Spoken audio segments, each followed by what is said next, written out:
I'm on a quest to find music and art. Supporting local talent is the place I start. Yeah, this is our culture, the place to be. Games, books, arts and crafts and jewelry. This the guardians of the geekery. This the guardians of the geekery. This the guardians of the geekery. This the guardians of the geekery. And now for today's episode of Guardians of the Geekery with your hosts, Matt, Carol, and Joey.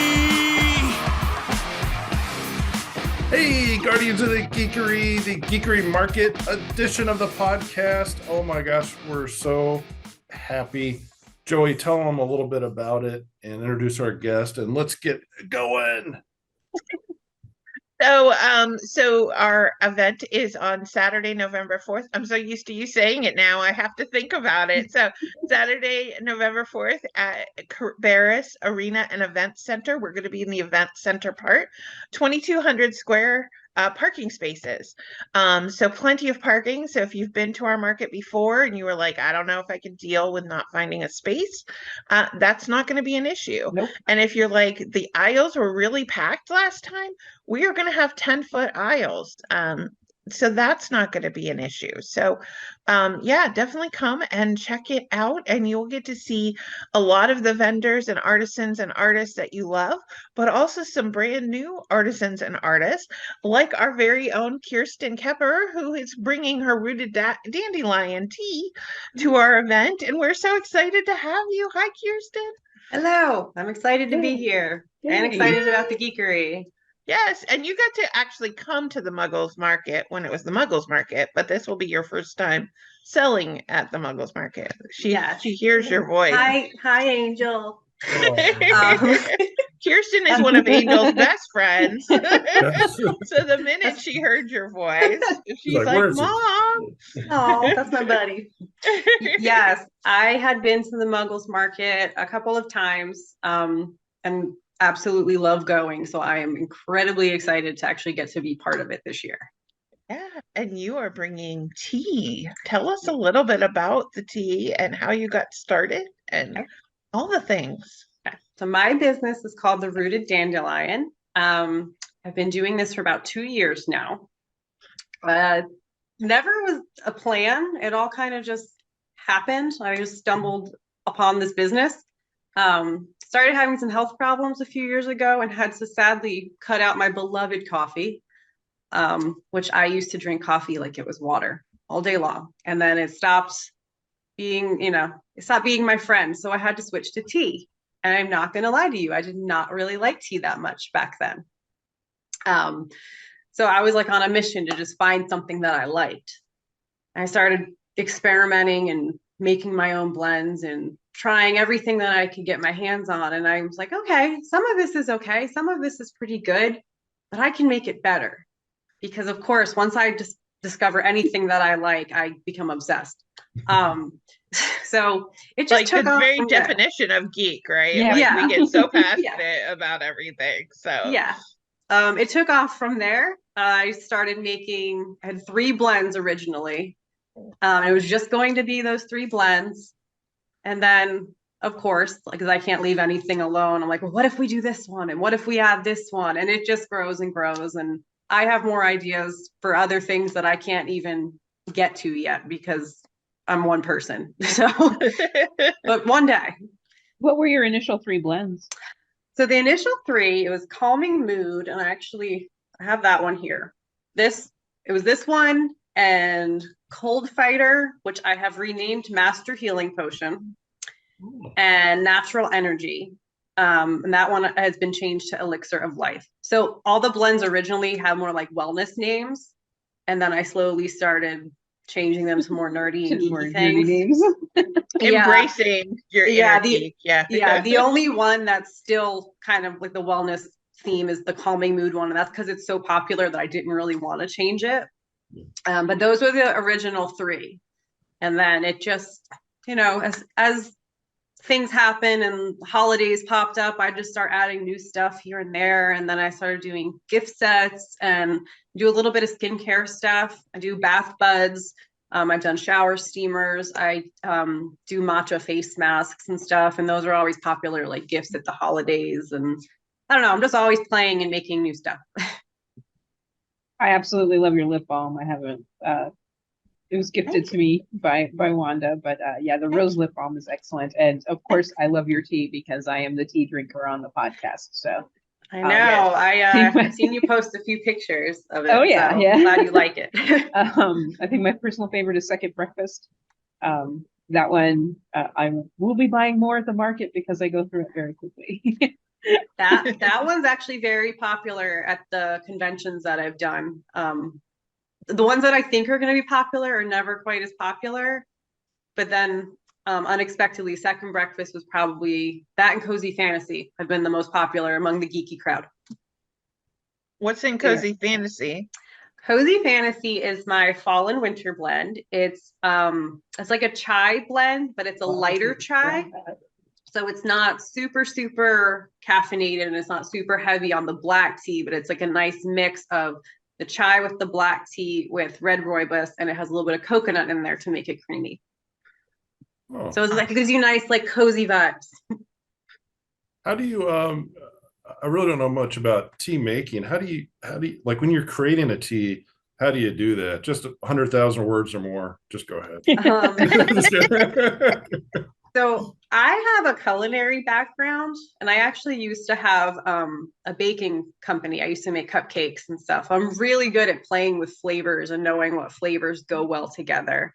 And I'm constantly playing with, especially like with sweet things, constantly like making up new things and combinations. And a lot of the times I just get the idea in my head and I'll, write it out. And then I just go with all my ingredients and start playing. I'm like, all right, you need a little bit of this, a little bit of that. And then sometimes it's completely wrong. So you have to go back to the drawing board, but usually I can get it right within a couple of tries. There's only been a few that totally failed and I abandoned completely. But a lot of it's just up in my head. I kind of know what flavors go well together. And like I said, I get obsessed. So we just keep playing until we make it happen. I guess in my mind, I think of like a Dungeons and Dragons, like we need this elixir to get past the wandering eye and stuff, like the eye of the beholder and stuff like this. And then it's a mix between that and the like Beaker from the Muppet Show. Like it's just For me, it is more like Beaker from the Muppet Show. Yeah. And sometimes the names come first and sometimes the blend comes first. So my fall blend that I'm putting out this year, it's a new one. It's called Necromancer. Oh. I had no idea what I wanted that to be, but I knew I had to make something called Necromancer and that it had to be strong enough to raise the dead. Oh, so excellent. Came up with the blend like after the concept, but sometimes the concept is there. I'm like, we have to do it. Don't even know what it is, but we have to do it. So as a coffee drinker, what was the thing that you felt like you were able to accomplish once you realized, okay, coffee's done, now I have to go to tea? Because I'm still a coffee drinker, I will admit. I have to, but definitely for medical reasons, doctors are always recommending maybe. I've gotten better. Now I'm like 1 full cup, 1 decaf, 1 half calf, and then 1 decaf typically. Now today's a 2 coffee day. I'm sorry, I have to have 2 days. I mean, it's rainy. Sometimes you gotta have double the caffeine. Yeah. So, but I definitely, there was one time where the doctors were like, we want you off of coffee, chocolate, and anything spicy. And I was like, kill me now. What's the point? Like the people around you are now in immediate and imminent danger. The fact that Matt is still alive is a testament only to his ability to dodge and weave. And it was a tough couple weeks for everybody, but definitely, like I said, then I started trying to do more decaf and half calf and try to do that. But definitely, I know that tea can be actually healthier for you, not just less detrimental, but healthier. But if you were really a coffee addict, what do you what features do you go towards in your tea to make up for that? Well, so I, like you, was told to avoid all the fun things. Coffee, chocolate, spicy, all the good stuff that you love. I actually was having a lot of acid reflux problems and I was getting heart palpitations. So I had to actually avoid caffeine entirely for a while and stick with the calming part, like the calming herbal stuff to just calm everything down. So that was why the first few blends that I created were all completely caffeine free. And I honestly, I did it really with like low expectations. I was just like, yeah, this is recommended. I'm just going to try it. And we'll see. Like I was kind of desperate and, I didn't want to just sit there and pop, antacids all day. So I started to try it. And within weeks of like consistently drinking all this, I was like, wow, I feel so much better. It made a huge difference for me. And this was way before I even decided to make it a business. So then after that, once I like had, everything calmed down and I was feeling a lot better, I was starting to like reintroduce little bits of caffeine, mostly through tea, but I still periodically do like a half calf coffee. But I noticed with tea, like I can handle that caffeine a lot better. Green tea, black tea, it has less caffeine than coffee. And even the caffeine that it does have, it affects you differently and it reacts differently in your system. It's like slower and gentler instead of that punch in the face that coffee gives you, like that jolt. You don't get the heart palpitations with it and the jitteriness. So I was like, oh, okay, I can do this. I can handle this. I can still have my caffeine and wake up a little bit. I just have to do it at like a much slower pace and a much slower level. So then I started to play around with the caffeinated versions too, with green teas and black teas and all that. And even now, like I still have coffee periodically, but I still try to stick mostly to the teas and stuff, because when I'm slacking and I like stay away from it for even just a couple days, I start to feel kind of crappy again. So it has made a really big difference in my life. Has there been any tea blends that you find you just don't like at all? Because I mean, I've never been a coffee drinker. I've always been a tea drinker. But I find I don't like chamomile unless it's mixed like completely with something else. Me too, actually. So I always say I love chamomile. That's kind of a lie. I love chamomile blends. Yeah. I do straight chamomile by itself. I do not like at all. It tastes kind of slimy. Yeah, I noticed that. I was also like wasn't a fan of oolong tea until I had it mixed with chai. And then I was like, okay, so I can do oolong blends. Yeah. But straight oolong tea it doesn't taste right to me. So it's not bad. That one has a little bit of like a bitterness to it, or I definitely can see why some people don't like it. I'm actually weird about chais. So I like my chai, but like other chais I don't typically like because they use so much clove, and I don't love clove. I love clove, man. The heavier the clove. Yeah, I don't like it. So if I have it in there at all, it has to be just like a tiny bit. But that's why I only drink my chai. I always love finding new blends of tea because I find that, oh my gosh, I actually like this and it's got chamomile in it. I didn't think I liked anything with chamomile in it. So yeah, I'm always trying to explore new blends. Yeah, chamomile's great if you mix it with other stuff. By itself, it can be a little weird and off-putting. Yeah. This wasn't a blend that I created, but I tried a blend once that somebody gave to me. It was like chocolate. It was like a chocolate flavor and it had lavender. And it tasted like soap. So lavender tea to me, like I drink jasmine tea a lot, which tends to be a bit perfumey. Because jasmine is a very perfumey flower. Yeah. But I kind of love jasmine tea. Lavender, you have to mix it with a whole lot of other things because that does just come across straight as laundry soap to me. Yeah, I like it, but again, it has to be like small amounts or it overpowers. And with chocolate, it does not work. I've had some good chocolate tea, but I've never had it mixed with flowers. Yeah, it's honestly is not one I'm probably going to ever play with because I didn't like that one. But for the most part, I like everything. Like I'm very adventurous with flavors and stuff, and even things that I don't always necessarily like to eat, like fennel, I don't mind in tea because it's weaker flavor in tea. I find that with like anise. Yeah, I can handle it in tea, but I can't handle it like licorice. I can't handle black licorice, but I can handle that flavor in a tea. Guys. Yeah, me too. Excuse me, sorry. Yeah, I Yeah. was curious about tea pairings with food. I think my first exposure to I guess a hot tea was a couple of Chinese restaurants when I lived up in Boone and then Asheville, Mhm. and it just seemed to naturally go. And it was cold outside, so that was my gateway. And I didn't actually drink coffee till I started dating Joey. You didn't have a choice, did you? You didn't have it's like, Well, I it's a always take her a necessity cup of now. coffee in the morning, and I sometimes it'd be too full, and I take a sip, and I'm like, that's not too bad. And then eventually, it's like, let me just try a cup, and I'd had to put too much sugar in it and all this kind of Yeah. stuff. But she took me to the roasted side, I guess there. But Yeah. as far as tea pairings, what or some things do you like? I mean, I guess I've never been to like a Russian tea room or to a tea official tea service. So, but I think all three of you have for sure. So, So we don't have anything like that in Charlotte, very sadly. okay. Wish we did.